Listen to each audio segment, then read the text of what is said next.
Most S55 owners will be aware of the crank hub issue by now. We didn't see it as much of a problem on stock cars, but once you start putting hybrid turbos in and going stage 3, it was much more common.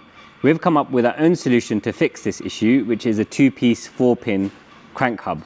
In this video, we're going to go into more details about what the issue is and how we've resolved it with this product. We're going to fit it on this car behind me, which is an M2 competition, so it has the S55 engine, and that's going to give the owner peace of mind when he goes forward and tunes the car further than where it currently is. It is quite a lengthy process, so let's get to it.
With Hash now halfway through the job, we can take a look at the OE crank hub and the problem with it and how we resolved it with our solution. So this is the stock crank hub, and as you can see, with the bolt torqued up, there's no movement here, but if the bolt backs off slightly, you can see now that these can spin independently of each other. But that's not the whole story. If I take this out, even if the bolt doesn't back out, you can still overcome the friction material which BMW have used to try and make these stay together.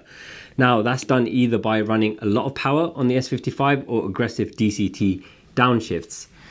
This sprocket controls the oil pump and this one controls the valve timing. Now if this one slips, you have a best case scenario of a long crank, rough idle, and you can retime it and put a proper solution in and not have to worry about it again. Worst case scenario is that it slips so much that your valve timing is out and you get piston to valve contact, and that means an engine rebuild. If I take this off, I can show you the friction material in more detail. So it's these discs that are in between, And BMW are relying on the bolt going through here and sandwiching these together and relying on that friction material to keep it all in place. But as we have seen, that can be a problem, especially if you're running a lot of power on this engine. So how have we resolved this situation? Here we have our solution, which is a 4-pinned keyed crank hub. That is the pinned part. That is the keyed part. So you do need to drill the crank for this, and we do provide a guide and a drill bit to allow you to do that. And we do recommend professional installation.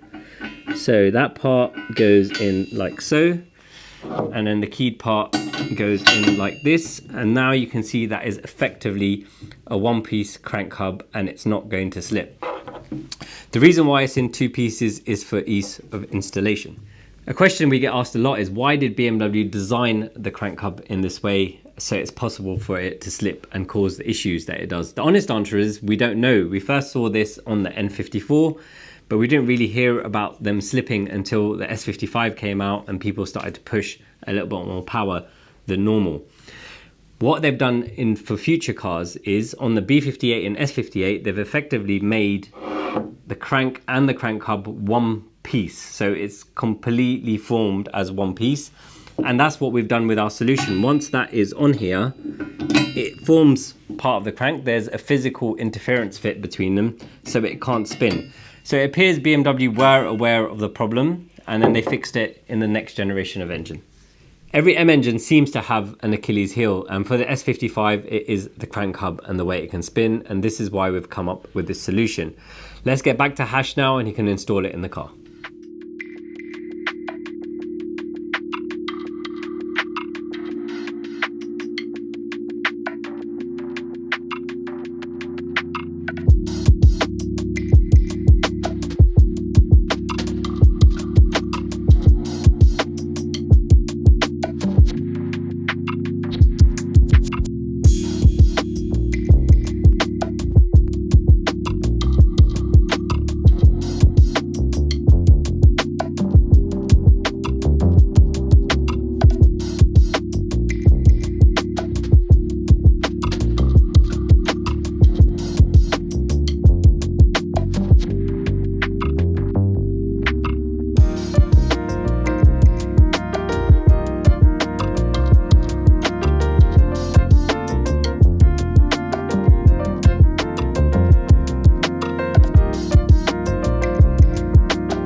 Hash has just finished buttoning up this car so it can go back to the customer and he can drive it with complete peace of mind. I've tried to lay out the facts as unbiased as possible in this video.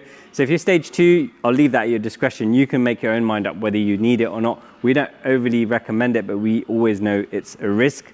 When you're stage 3 and you're running hybrid turbos, we do always recommend that you have this fitted. This is now available on our website, so you can buy it and have it fitted at your local BMW specialist, or if you're in the UK, you can contact us for installation. Thank you so much for watching, guys. If you liked the video, please give us a thumbs up, and if you haven't already, please remember to subscribe to the channel and turn your notifications on.